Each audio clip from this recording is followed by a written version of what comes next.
तो गाइस आज की इस वीडियो में आपके सामने ब्लैक क्लोवर के 171 एपिसोड से लेकर 174 एपिसोड को एक्सप्लेन करने वाला हूं। तो उम्मीद करता हूं आप लोग इस वीडियो को एंड तक जरूर देखोगे। तो वीडियो को एक लाइक करके चैनल को पहले सब्सक्राइब जरूर से कर देना।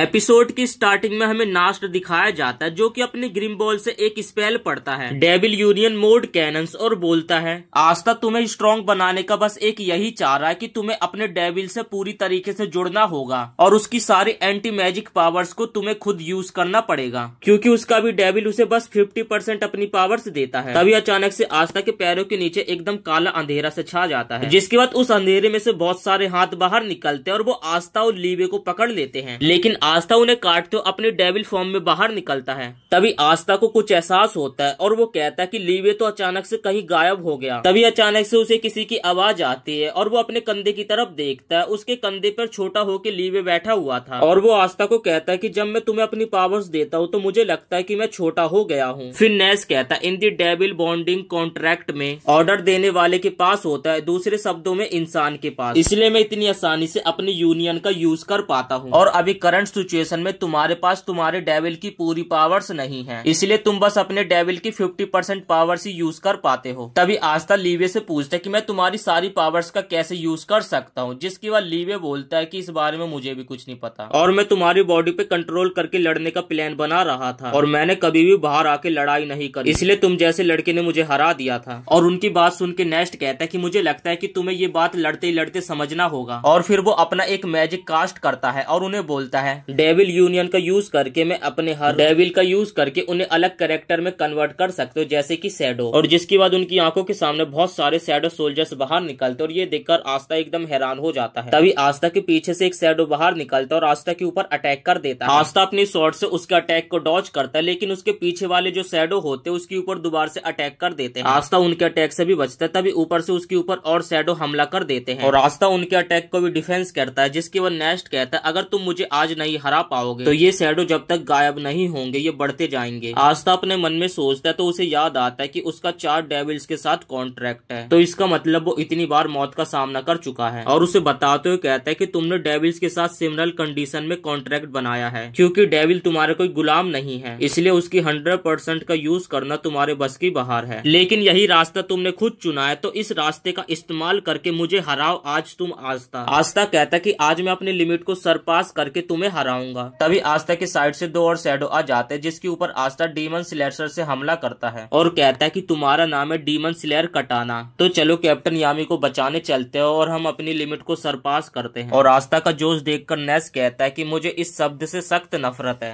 सीन शिफ्ट टोतर हम यूनो को बैटलफील्ड पे देखते हैं और यूनो की बहुत ही बुरी हालत हो गई थी और वो कहता है कि तुम बाहर क्यों नहीं आते, कब से छुप कर बैठे हो और मुझे देख रहे हो। इसके बाद एक बंदा बाहर निकलता है और वो कहता है कि मैं फॉर्मल वाइस कैप्टन लामरेस। वो कहता है कि तुम हमेशा की तरह सही कर रहे हो, लेकिन वो शोर मचाने वाली स्पिरिट का जो कि तुम्हारे साथ रहती है। आस्था कहता है कि वो मेरी अभी ग्रिम बॉल में, लेकिन यहाँ पे तुम क्या कर रहे हो। सीनशिप टोतर हम देखते हैं कि आस्था और यूनो को नेस्ट ने बहुत ही बुरी तरीके से हरा दिया था और वो दोनों जमीन पे पड़े हुए थे। तभी नेस्ट कहता है कि फिर से तुम दोनों हार गए। तभी आस्था चिल्लाते हुए कहते हैं कि वाइस कैप्टन नेस्ट ये बहुत ही ज्यादा मुश्किल है, हम कितने बार भी कोशिश करें लेकिन मैं समझ नहीं पाता हूँ कि इसे कैसे जीतूं। और वो अभी तक अपनी पूरी पावर से नहीं लड़ रहे थे। ये है पावर डेविल यूनियन की। और ये बताइए कि मैं ऐसा क्यों नहीं कर सकता। हालांकि जब मैं ब्लैक मोड में होता हूँ तो मुझे चोट लगती है और साथ ही साथ लीवे को भी लगती है और ऐसा ही सेम मेरे साथ भी होता है। जिसके बाद आस्था धीरे धीरे बॉक्स की तरफ बढ़ रहा था और उसे खोलता है तो उसमें बहुत सारी कुकीज होती है खाने के लिए और आस्था उसे बहुत ही मजे से खा रहा था, लेकिन लीवे का कोई भी रिएक्शन नहीं होता है। और आस्था खाना खाते हुए कहता है कि खाना खाते हुए मेरे घाव भर रहे हैं और मेरी ताकत भी पहले की तरह वापिस आ जाती है। तुमने कहा था कि स्पेड किंगडम के रजिस्टेंट मेंबर्स ने इन्हें एन मैजिक के साथ बनाया है और जब हम मिलेंगे तो उन्हें थैंक्स कहना होगा। तभी आस्था खाने के बाद लीवे को कुछ कहता है कि कुछ मीठा खाने के बाद मुझे एक आइडिया आया है,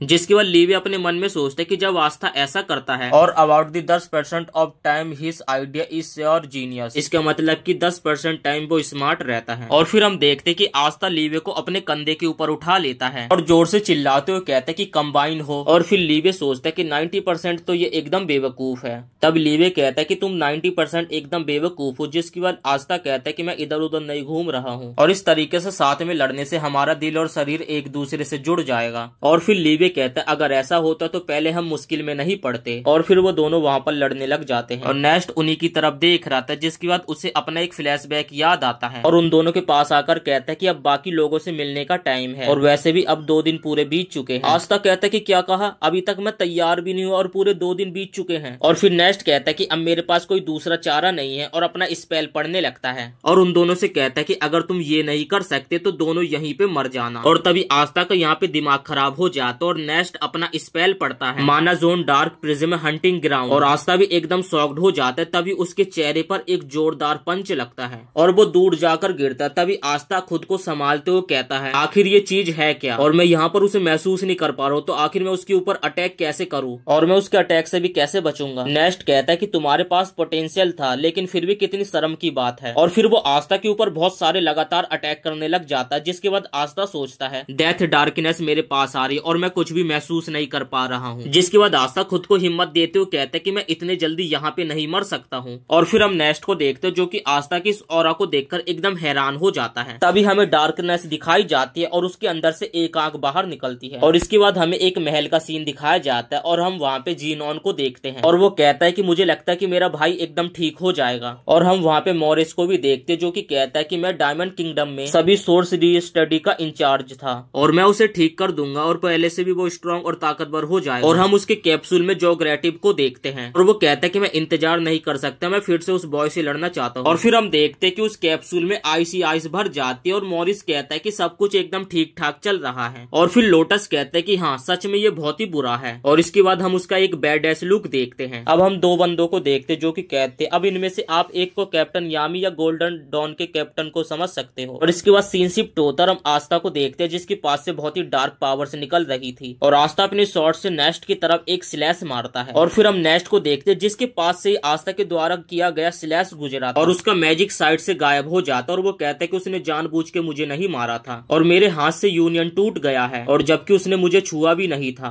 और उसने मेरे मैजिक को भी काट दिया, और मुझे पता था कि अगर वो अपनी पूरी पावर से इसे यूज करता तो मैं हार भी सकता था। और यहाँ पर उसकी हालत खराब हो जाती है और उसके चेहरे से पसीना भी निकलने लगता है। और तभी आस्था कहता तो चलो मैं रेडियो दोबारा से स्टार्ट करते हैं, जिसके बाद नेस्ट कहता है अभी नहीं। और फिर नेस्ट कहता है कि तुमने इसे एक पल के लिए यूज किया था, लेकिन अभी भी तुम्हारा इसके ऊपर पूरा कंट्रोल नहीं है और तुम इसे उतना ही जानते हो जितना कि मैं जानता हूँ। ये सुनकर लीवी अपने मन में सोचता है ये कह तो सही रहा एकदम। और फिर नेस्ट कहता है कि अगर तुम ऐसी हालत में एनिमी की एरिया में जाओगे तो तुम मारे जाओगे, और मैं हमेशा ही अपनी शैडो मैजिक का इस्तेमाल करके तुम्हें और सभी ब्लैक बुल्स के मेंबर्स को देखा करता था, और तब मुझे पता चला कि तुम बिना मैजिक के पैदा हुए थे और तुम्हें एक डेविल ने प्रोजेस कर लिया, और तुम हमेशा ही से एकदम सही थे, और मैं अपने ग्लोवो डेविल को यहीं पे छोड़ दूंगा। ये सुनकर उसके डेविल को शॉक्ड लगता है, जिसके बाद नेस्ट जाते हुए कहता है वो कहता है कि हम वहाँ पे जाने से पहले अपनी पावर्स को पूरी तरीके से पुश करेंगे, और हो सके तो तुम भी अपने आप को जल्दी से पुश करो और हमारे साथ ज्वाइन हो जाओ। मोलेडो डेविल बोलता है कि मिस्टर नास एक मॉन्स्टर है। और इसके बाद हम क्लोवर किंगडम का सीन देखते और सभी मैजिक नाइट एक साथ इकट्ठा हुए थे, तो लोग यहाँ पे नास्ट के आने का इंतजार ही कर रहे थे। अब इसके आगे 172 एपिसोड की शुरुआत में हम देखते कि नास्ट क्लोवर किंगडम पहुंच जाता है और वहां पर पहले से ही सभी मैजिक नाइट इकट्ठा होकर मौजूद थे। तभी फ्लोगोलियो नास्ट से पूछता कि आस्था कहाँ पे है। तभी नास्ट कहता है कि उसे थोड़ा और टाइम लगेगा, जिस पर जैक द रिपर हंसते हुए कहता है कोई भी उस लड़की के ऊपर शुरुआत में पहले बिल्कुल भी भरोसा नहीं कर रहा। तभी उनमें से ही कोई बंदा एक बोलते कि आस्था नहीं आ रहा है। तभी वहाँ पे हम सैली को देखते जो कि बोलती है ये सही समय मेरे उन मैजिक आइटम्स को यूज करने का, और ये सभी इन्वेंशन मैंने आस्था की फिजिकल अपीयरेंस को टेस्ट करके बनाए हैं, और ऐसा लगता है कि मुझे जल्दी बहुत ही दिलचस्प चीज देखने को मिलेगी। उसकी बात सुनकर फिर नोजल कहता है मैंने सुना है कि ये मैजिक फ्लैक्स वाले क्लोथ सैली ने क्रिएट किया है। तभी मैक्स बताता है कि सैली थोड़ी अजीब है, लेकिन जब मैजिक आइटम्स के रिसर्च की बात आती है तो उसका कोई जवाब नहीं। और तभी हम वहाँ पे सैकी को देखते जो कि काफी ज्यादा घबराया हुआ तो और अपने मन में कहता है वो घटिया राजा मुझे इस खतरनाक मिशन पे इन पागल लोगों के साथ आखिर क्यों भेज रहा है, और मैंने अपने पिछले 6 महीने इतने मस्ती में बिताए, लेकिन किसी ने मुझे नहीं बताया कि इतने खतरनाक मिशन में जाना पड़ेगा। तभी वहाँ पे जैक द रिपर आ जाता, वो उसे कहता है कि मुझे नहीं पता कि तुम इस मिशन में क्यों हो, लेकिन अगर तुम इस मिशन में हो तो अच्छे से इस मिशन को निभाना। तभी वहाँ पे नास्ट भी आ जाते जो कि कहता है कि हमें पता है कि तुम्हारे पास कुछ ज्यादा स्किल नहीं है। और फिर नास्ट सैकी को डराते हुए कहता है कि अगर इनमें से कोई मरने वाला होगा तो उसकी जगह तुम अपना सैक्रिफाइस दे देना और ये हमारे लिए बहुत काम आएगा। तभी पीछे से नोजल कहता है मुझे पता है कि आस्था सही टाइम पे वहाँ पे आ जाएगा। जिसके बाद यूनो कहता है लेकिन मैं उससे पहले सब कुछ खत्म कर दूंगा। उसकी बातों पे हंसते हुए जैक द रिपर कहते हैं कि तुम कुछ भी खत्म नहीं करोगे बल्कि मैं करूंगा। तभी जैक द रिपर और यूनो की बातें सुनकर नोजल कहता है कि तुम दोनों कुछ भी खत्म नहीं करोगे। तभी नास्ट वहाँ पे अपना एक स्पेल पड़ता है जिससे शैडो डोर ओपन हो जाता है। फिर नोजल अपनी बात को कंटिन्यू करते हुए कहते हैं कि हम सभी लोग इस मिशन को कंप्लीट करेंगे। इसके बाद हमें स्पिरिट किंगडम दिखाया जाता है जहाँ पर हम मोरिस को देखते हैं और तभी मोरिस अपने कंप्यूटर में देखते हुए कहता है कि वो लोग आ चुके हैं और वो लोग अभी रेजिस्टेंस कर रहे हैं। रेजिस्टेंस का मतलब यहाँ पे ये है कि किसी चीज का विरोध करना। तभी हम वहाँ पे कई सारे विलन्स को भी देखते हैं। तभी उनका लीडर कहता है कि लिस्टन अप डार्क ट्रायड, 17 साल पहले तुम लोगों ने हमारे किंग लॉर्ड लॉयस को मार डाला और हमारे कई साथियों को भी, और साथ ही हमारे सिटीजन्स को भी घिनौने तरीके से यूज किया और कभी भी हम तुम्हारे इन कामों को माफ नहीं करेंगे। तभी उस बंदे के साथी कहते हैं हमें पता है कि हम मरते दम तक इस लड़ाई को जीत नहीं सकते। और तभी हम मैजिक नाइट्स को देखते हैं जो कि स्पिरिट किंगडम में एंटर हो जाते हैं और तभी नास्ट सबसे आगे होता और सभी को कहता है कि तुम लोग मेरे प्लान को फॉलो करो। और तभी हम किंगडम के बाहर का सीन देखते जहाँ पर जमीन बहुत जोर जोर से हिलने लगती है और तभी अचानक से वहाँ पे एक खूंखार डीमन अपेयर हो जाता है और उस डीमन की 3 आंखें होती है जिसे देखकर सभी इंसान काफी ज्यादा डर जाते हैं। और तभी उनका लीडर कहता है कि आखिर ये लेजेंडरी डीमन यहाँ पर क्या कर रहा है। और तभी वहाँ पे जिनोन कहता है कि एक्सट्रीम पावर्स के सामने इमोशंस और रिवेंज का कोई मतलब नहीं होता और एक चूहे ने महल में रास्ता खोज लिया है और इसलिए मैं कैसल के लोगों को खत्म करने के लिए डीमन को यूज करने का प्लान बना रहा हूँ। तो चलो जल्दी से इसे स्टार्ट करते हैं। और तभी हम 3 मैजिक नाइट्स को देखते जो कि आगे बढ़ रहे थे। तभी फिगोलियन कहते हैं कि ये कैसी आवाजें आ रही है, क्या किंगडम के बाहर के लोग किसी मुसीबत में हैं? तभी नास्ट हंसते हुए कहते हैं कि तुम उनकी फिक्र मत करो, वो एकदम ठीक है। जिसके बाद हम बाहर का सीन देखते और कोई मैजिक नाइट उस डीमन के ऊपर फायर का अटैक कर रहा था और तभी वो मैजिक नाइट उस डीमन के एक जोरदार पंच मारते और वहाँ पे हम मैरिलियोना को देखते हैं जो कि बोलते कि मैं मैरिलियोना बर्मिलियन क्लोवर किंगडम की रॉयल्टी तुम लोगों की मदद करेगी। इसके बाद हमें नास्ट बताता है कि इसे रिचुअल ऑफ एडवेंट कहा जाता है और ये रिचुअल एक लार्ज मैजिक सर्कल द्वारा बनता है जिसमें 4 काम होते हैं। इस रिचुअल के सेंटर में क्यूलिफोथ के आगमन का जगह है और ये 3 लोग डार्क ट्रायड्स के मेंबर्स हैं जो कि ये तीनों साथ में मिलकर इस रिचुअल को स्टार्ट करेंगे और हम सभी का काम यह है कि इन तीनों को हराकर इस मिशन को फेल किया जाए और क्यूलिफोथ के डोर को खुलने से रोका जाए। हालांकि इसका 99% ये नहीं है कि ये काम करेगा, लेकिन हम आस्था के एंटी मैजिक का इस्तेमाल करके इसे खुलने से पहले ही खत्म कर देंगे। लेकिन अगर हमने इसे फोर्सफुली डिस्ट्रॉय कर दिया तो यामी और व्यंजन मारे जाएंगे और ऐसा करने से तुम लोग मुझे कभी भी माफ नहीं करोगे। और फिर वो कहता है कि ये मैजिक सर्कल्स 3 अलग अलग जगहों पे तो हम 3 पार्ट में डिवाइड होंगे और एक साथ हम सभी उनके ऊपर हमला करेंगे। लेकिन इसी के साथ अगर कासल के बाहर भी किसी का हमला हुआ तो तुम ही लोगों को वो संभालना पड़ेगा और जब तुम लोग ऐसा काम करोगे तो किसी को शील्ड की तरह काम करना होगा और तुम लोगों से जितना हो सके उतना उनके ऊपर हमला करना पड़ेगा। इसके बाद हम बाहर का सीन देखते उस डीमन के चेहरे पर आग लगी होती है और धीरे धीरे उस डीमन के चेहरे से आग गायब होने लगती है। ये देखकर वो लोग कहते हैं कि ये काम नहीं किया, हम ऐसी चीज को इस तरीके से नहीं हरा सकते। तभी मैरिलियोना हंसते हुए कहते हैं कि इस दुनिया में ऐसी चीजें भी एग्जिस्ट करते हैं जिनके ऊपर मेरा मैजिक काम नहीं करता,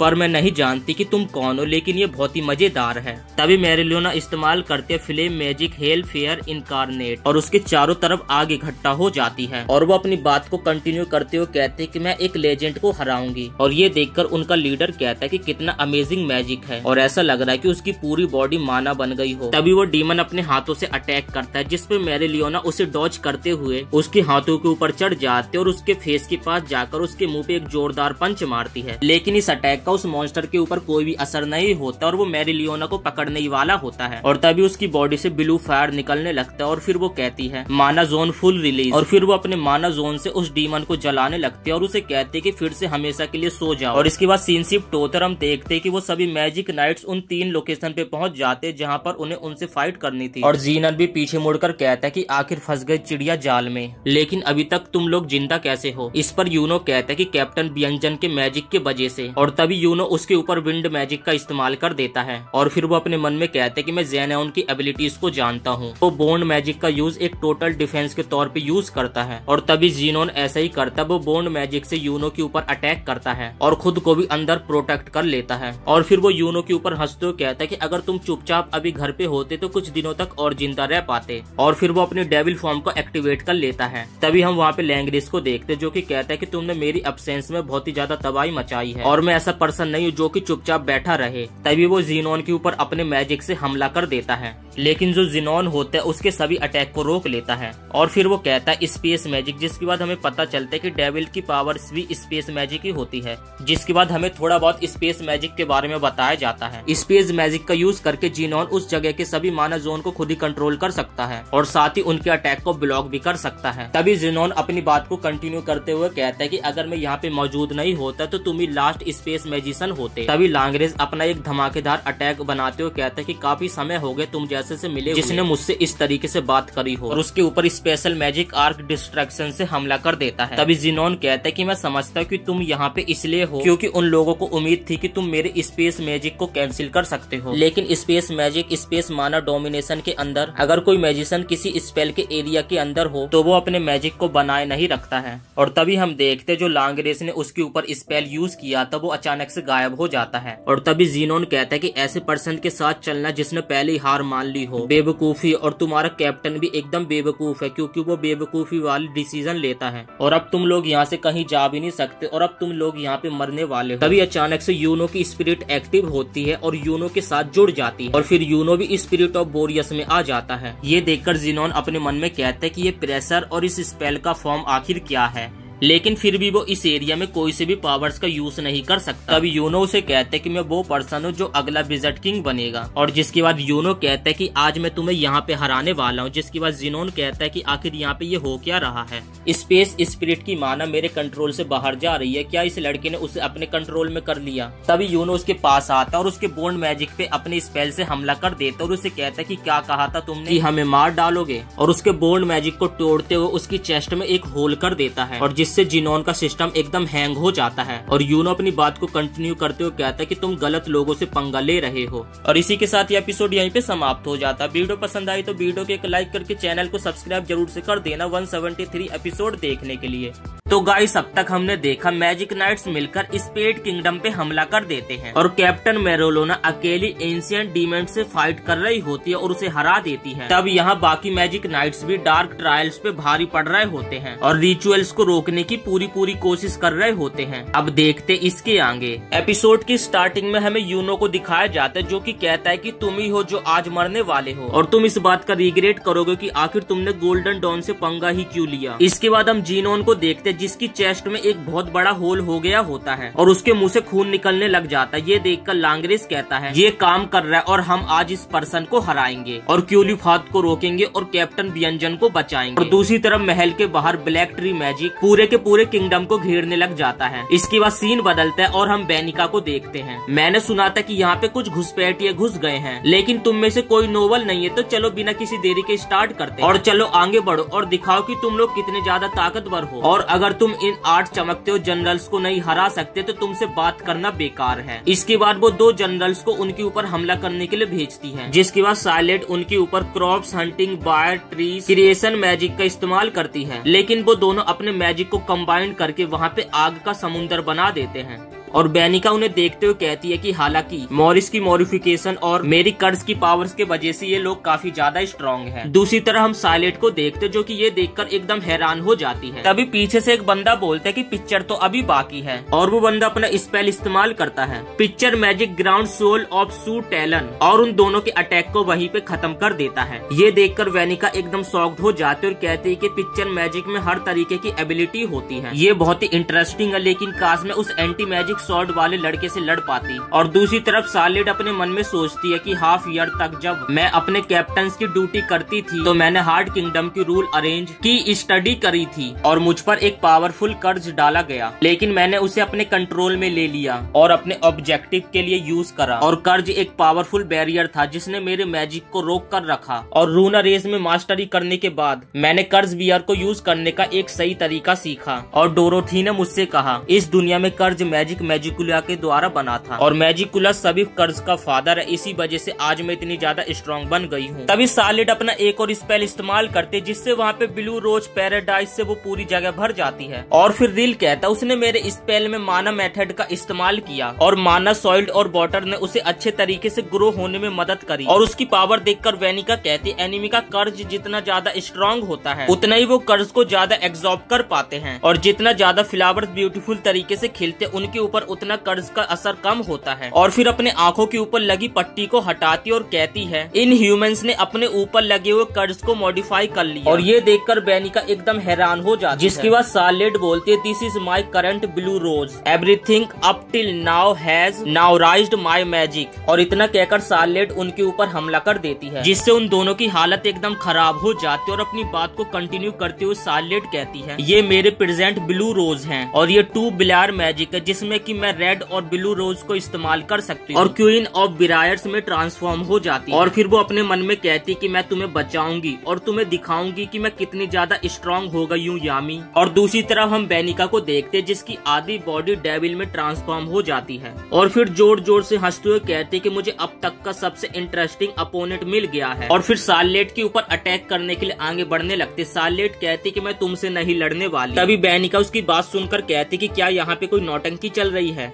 और तभी सार्लेट कहती कि पावर्स का उन कांटों पे कोई असर नहीं होता जितना कर्ज की पावर उन्हें कसकर बांधती है। और तभी हम देखते कि सार्लेट के मैजिक वाले पौधों ने वेनिका को कस के बांध लिया था। और तभी वेनिका चिल्लाते हुए कहती है कि ऐसा मत करो क्योंकि हम दोनों का मुकाबला बेहतरीन तरीके से भी हो सकता है। जिसके बाद सार्लेट कहती कि तुम जैसी बेफजूल की बातें करने वाली लड़कियों से मुझे सख्त नफरत है और तुम अपनी डिजायर पूरी करे बिना ही मर जाओ, यही तुम्हारी पनिशमेंट है। इसके बाद सीन शिफ्ट होकर हम जैक द रिपर को देखते हैं जो कि डेड स्लाइड से डांटे के ऊपर अटैक कर रहा होता है लेकिन डांटे खुद को ही हील कर लेता है और फिर कहता है कि मॉरिस की साइंस रीजनरेशन एबिलिटी ने मेरी बॉडी को जल्दी ही हील करने में काफी ज्यादा मदद करी और सिर्फ एंटी मैजिक ही मेरे को चोट पहुंचा सकती है। ये सुनकर नास्ट बोलता है कि मैंने ऐसा ही सोचा था, अगर हमें जैक को हराना है तो हमें जैक के मैजिक पे गैम्बल लगाना होगा और जैक उन चीजों को भी काट सकता है जिन्हें काटा नहीं जा सकता। दूसरी तरफ जैक द रिपर कहता है कि अभी तो खेल स्टार्ट हुआ है। तभी डांटे अपना हाथ आगे बढ़ाता है और एक स्पेल पड़ता है gravity magic presence of the demon king और इस स्पेल की वजह से वो दोनों नीचे गिर जाते हैं। नास्ट अपने मन में सोचते कि क्या जैक ग्रेविटी मैजिक में भी अटैक कर पाएगा और फिर डांटे को रोकने के लिए अपने डेविल यूनियन मोड में चला जाता है। और उसे डेविल यूनियन मोड में देखकर डांटे कहता है अरे यार एंटी मैजिक लड़की के अलावा तुम भी एक डेविल होस्टर हो। और जब नास्ट पीछे मुड़कर देखता है तो जैक द रिपर पूरा जमीन में धंसा होता है और उसे देखकर नास्ट कहता है कि अब ये क्या, तुम तो पहले बहुत ही ज्यादा सरप्राइज दिखा रहे थे, अब क्या हुआ तुम्हारी लंबाई और एबिलिटीज को। ब्रेक मैंटिस के कैप्टन बातें करना आसान होता है। तभी हम देखते कि डांटे मौके का फायदा उठाकर उनके ऊपर अचानक से हमला कर देता है। तभी नास्ट अपने रिफ्लेक्स दिखाकर उसकी छाती पे एक जोरदार पंच मारता है। फिर नास्ट कहता है कि अभी मैं कैप्टन से बात कर रहा हूँ तो तुम्हें बीच में आने की कोई जरूरत नहीं है। तभी डांटे हंसते कहता है कि अपना गुस्सा और मुझे दिखाओ और मुझे एंटरटेन करते रहो जब तक गेट न खुले। और नास्ट अपने मन में सोचता है कि मैं उससे फाइट तो कर सकता हूँ लेकिन उसे हराने के लिए मैं अकेला काफी नहीं हूँ और मुझे जैक को हमला करने के लिए किसी तरीके से उठाना पड़ेगा। तभी डांटे जैक को पंच मारने वाला होता है और कहता है कि भाड़ में जाओ और जैक भी उसे हमला करते हुए देख रहा था। जिसके बाद हम जैक का एक फ्लैशबैक देखते हैं। वो बताते कि मेरे फादर एक सिंपल पर्सन और एक हंटर थे। वो छोटे छोटे जानवरों को पकड़ के और साथ ही छोटे छोटे गेमों को खेल के अपना घर चलाते थे और उन्होंने हमेशा मुझसे ये कहा कि उस चीज से कभी मत उलझना जो कि तुमसे ताकतवर हो। और उन्हें जब पता चला कि मेरे मैजिक से ब्लेड बनती है तो वो काफी ज्यादा खुश थे क्योंकि ये एक हंटर के लिए काफी ज्यादा यूजफुल है। और मैंने हमेशा अपने फादर की तरह उन क्रिएचर्स का शिकार किया जो मुझसे कमजोर थे। लेकिन जब मैं 13 साल का था तो मेरे फादर मुझे हमेशा के लिए छोड़कर चले गए। लेकिन मैंने देखा कि उनकी पीठ पे बहुत बड़े बड़े पंजों के निशान थे। जिसके बाद हम जैक द रिपर को देखते जो कि उस भालू को मारने के लिए जंगल में गया होता है जिसने उसके पिता को मारा था। और वो अपने मन में सोचता है कि मैं इसे मार सकता हूँ और वो कुछ देर बाद उस भालू को मार देता है और अपना सर गर्भ से ऊपर करके कहता है कि मुझे लगता है कि मुझे मैजिक नाइट्स में ज्वाइन होना चाहिए। इसके बाद हम प्रेजेंट के सीन में आते हैं। नास्ट ने डांटे के अटैक को रोक दिया था और तभी जैक द रिपर के ब्लेड उसके आसपास घूमने लग जाते हैं। जिसके बाद नास्ट कहता है कि जैक अपने दिमाग के द्वारा अपने ब्लेड को काफी तेजी से मैनिपुलेट कर रहा है। ये देखकर डांटे कहता है कि तुम उसे बचाने की कोशिश कर रहे हो, ये कितना डिसअपॉइंटेड है। और यामी सुपर हीरो भी एक कैप्टन था और उसने मुझे बहुत एंटरटेन किया।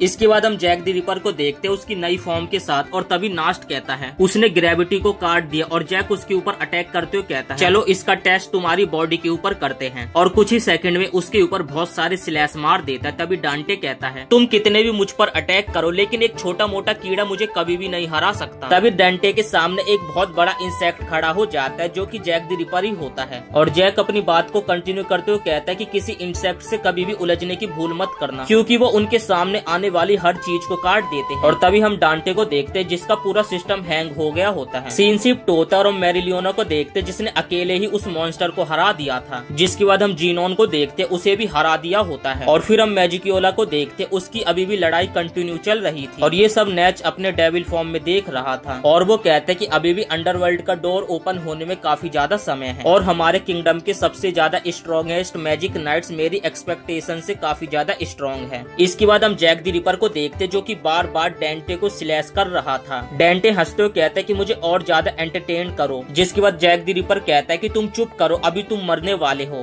तभी सॉलिड यूनो नाच को कुछ फील होता है, और नाच तुरंत अपनी डेविल यूनियन मोड को फील कर लेता है, और अपनी शैडो मैजिक का इस्तेमाल करके अपनी आइस से देखता है, और उसे कुछ पता चलता है, और वो कहता है कि क्या वो मॉरिस है जिसे डायमंड किंगडम ने धक्के मार के बाहर निकाल दिया था। जिसके बाद हम मॉरिस को देखते जो कि कहता है कि कभी अजीबो गरीब लोगों के भी काम अच्छे हो जाते हैं। जिसके बाद हम मॉरिस को देखते जो कि डायमंड किंगडम की इंटेलिजेंस का यूज करके मैनिक्योफाइल ट्री की ग्रोथ को तेज बढ़ा देता है, और फिर वो अपना चश्मा उतारते हुए कहता है कि सोचने की बात तो ये है, अंधा पैदा होने के बावजूद भी मुझे गॉड से ऐसी एबिलिटीज प्राप्त हुई हैं। जिसके बाद हम मॉरिस का डेविल लुक देखते और उसके बाद वो आगे कहता है डेविल की पावर्स के जरिए से मैं अपने मैजिक को इम्पॉसिबल बना सका, जिससे मैं लोलो पेचकास के इंटेलिजेंस को ट्रांसफॉर्म कर सकूं। ये देखकर नास्ट कहता है कि मुझे नहीं पता कि ये इसने कैसे किया, लेकिन क्या मॉरिस गेट के लिए एक एक्सकिलरेशन की तरह काम कर रहा है। तभी अंडरवर्ल्ड का गेट ओपन होने लग जाता है। ये देखकर नास्ट चिल्लाते हुए कहता है हमें उसे जल्दी से खत्म करना होगा। तभी उस गेट के अंदर से 2 डेविल उड़ते हुए बाहर आते हैं, और उन दोनों डेविल्स का सिस्टम हैंग हो जाता है, और वो दोनों साथ में नास्ट के ऊपर अटैक कर देते हैं, और उसे दीवार पे दे मारते, और उन दोनों की पावर्स देखकर डांटे की भी फटके हाथ में आ जाती है,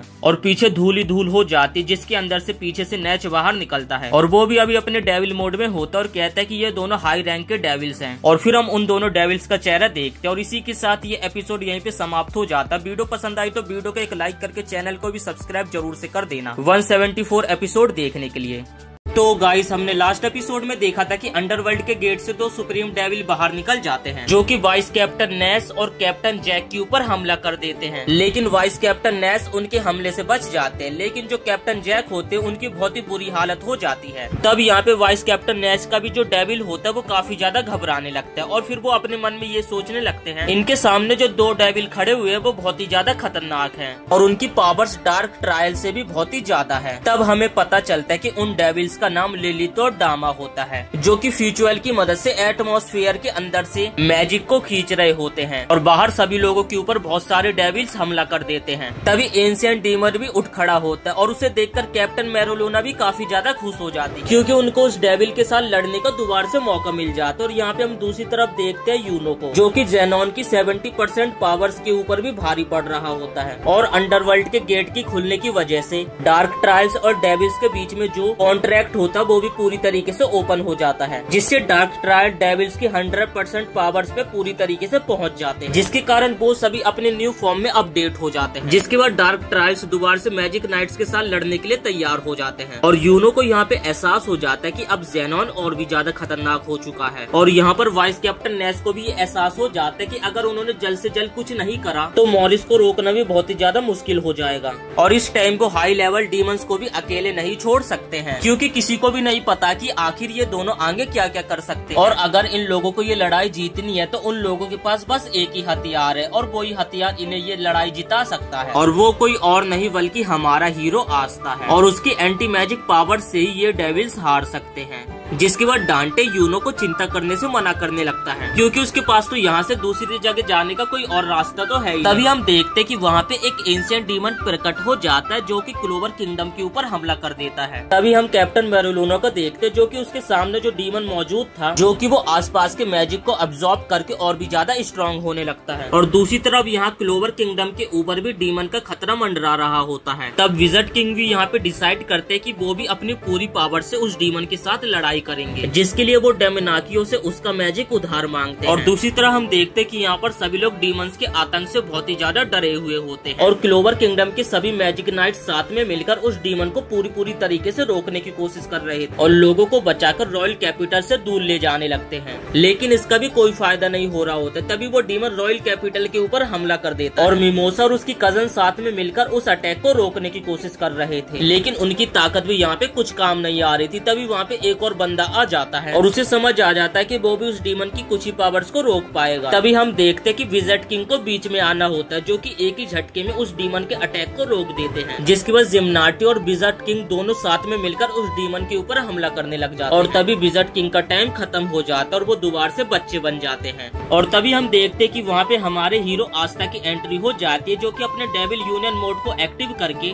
उस डेविल के हमले को रोक देता है। और दूसरी तरफ यहाँ पे डांटे यूनो को चिढ़ा रहा होता है उसके अकॉर्डिंग, क्योंकि अब क्लोवर किंगडम को कोई बचा ही नहीं सकता। तभी यूनो मुस्कुराते बोलते कि अभी भी क्लोवर किंगडम में एक ऐसा पर्सन है जो कि तुम सभी को तबाह करने की ताकत रखता है। और दूसरी तरफ हम देखते हैं कि यहाँ पे सभी लोग आस्था के एंटी मैजिक को देखकर एकदम हैरान हो जाते हैं और अभी भी आस्था को अपनी डेविल पावर्स पूरी तरीके से नहीं मिली होती, क्योंकि वो अपने डेविल यूनियन मोड को बस 5 मिनट के लिए यूज कर सकता है, जिस वजह से वो समय न गवाते उस डीमन से फाइट करने के लिए आगे बढ़ने लगता है। और सभी लोग यहाँ पे आस्था को डेविल समझने लगते हैं, जो कि उस डीमन से सभी को बचाने के लिए आया है। और यहाँ पर आस्था के साथ ही उन लोगों को बताते कि वो और कोई नहीं बल्कि आस्था और जो कि यहाँ का मैजिक नाइट है और वो उन सभी को यहाँ पे बचा कर रहेगा। और यहाँ पर क्लाउस भी आस्था को देखकर काफी ज्यादा खुश हो जाता है और उसे चेयर करने लगता है। और आस्था को इंसेंट डीमन के ऊपर अटैक करते हुए विज़र्ड किंग देखकर ये सोचने लगते हैं उस डीमन के पास बहुत अनोखी तरीके की मैजिक है, जिससे वो लोगों के मैजिक को रिफेल कर सकता है और लगातार हमला कर सकता है। इसी वजह से ये आस्था के एंटी मैजिक को नहीं रोक सकता। जिसके बाद हम देखते कि आस्था उस डीमन की गर्दनी काट देता है और ये सारी चीजें वाइस कैप्टन नेस देख रहा था और उनका जो डेविल होता है और वो अपने डेविल से बात करने लगते और कहते हैं कि अगर आस्था ऐसे आगे बढ़ता रहा तो वो बहुत जल्दी वाइस कैप्टन बन जाएगा। और यहाँ पर सभी लोग आस्था की इस जीत को देखकर काफी ज्यादा खुश होने लगते हैं। जिसके बाद आस्था भी स्पिरिट किंगडम की तरफ आगे बढ़ने लगता है और जिसके बाद हम देखते हैं कि आस्था के डेविल यूनियन के 5 मिनट खत्म हो जाते हैं, जिससे कि आस्था आसमान से नीचे की तरफ गिरने लग जाता है। तभी फिनियल अपने स्पेशल मैजिक से आस्था को टेलीपोर्ट करके बचा लेता है आस्था, जिसके बाद सीधा जाके ब्लैक वुल्फ के बेस पे गिरता है।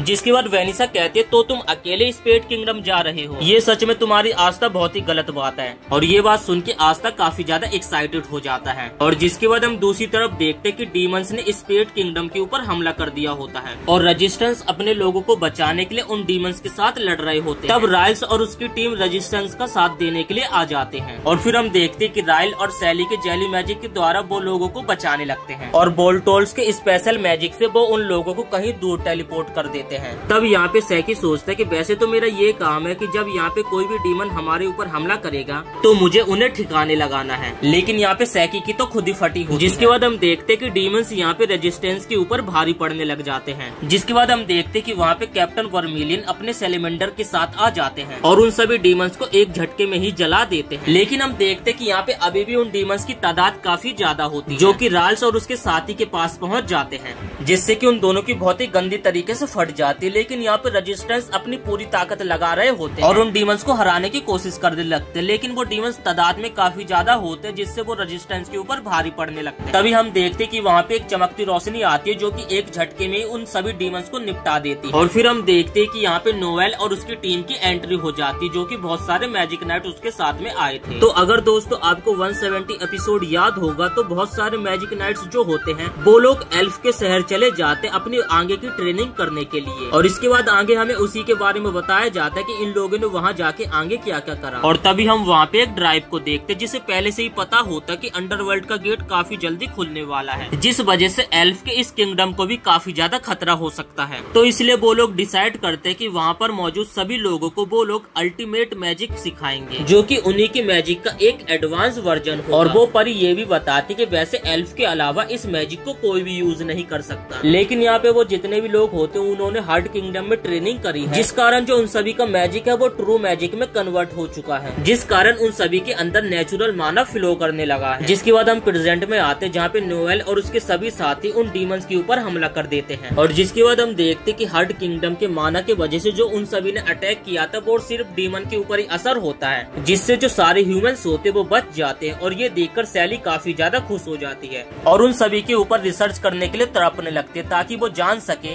कि ये मैजिक आखिर कैसे काम करता है। और तभी वहाँ पे और भी डेविल्स आ जाते जो कि बाकी डेविल्स को मारने लग जाते। और जो अभी डेविल्स आए थे वो डेविल्स दूसरे डेविल से एक रैंक ऊपर होते हैं, जिसके बाद उन्हें ड्राइव की बातें याद आती है कि उसने उन्हें कहा था कि वो लोग ग्लो लेवल डेविल्स को तो बड़ी इजी हरा सकते हैं, लेकिन जब उनके सामने हाई लेवल के डेविल्स आ जाएंगे तो उनके लिए मुसीबत और ज्यादा खड़ी हो जाएगी। लेकिन यहाँ पे लक इन सभी डेविल्स को देखकर कहाँ हारने वाला था, वो तो काफी ज्यादा खुश हो जाता है और उनसे फाइट करने के लिए आगे बढ़ने लग जाता है। और फिर वो कहता है कि मैं ये देखना चाहता हूँ कि आखिर मेरा अल्टीमेट मैजिक क्या क्या कर सकता है। और तब हम देखते कि एक डेविल उनके ऊपर हमला करने लग जाता है, लेकिन लक बड़ी तेजी में जाता है और उस डेविल का हाथ ही काट देता है। और फिर हम देखते कि लक सेकंडों में ही बहुत सारे डेविल्स का सर धड़ से अलग कर देता है। और तभी वहाँ पे अचानक से स्पेड किंगडम का कैसल टूटने लग जाता है और यहाँ पे किसी को समझ नहीं आ रहा था कि आखिर वो कैसल टूट रहा है या फिर फ्रीज हो रहा है। और तभी वो लोग सोचने लगता है कि अंदर कुछ ऐसी चीज है जिससे उन लोगों को पंगा नहीं लेना चाहिए। और उसके बाद हमें उस बंदे को दिखाया जाता है और जिसके बाद ये एपिसोड यहीं पे समाप्त हो जाता है। वीडियो पसंद आई तो वीडियो को एक लाइक करके चैनल को भी सब्सक्राइब जरूर से कर देना।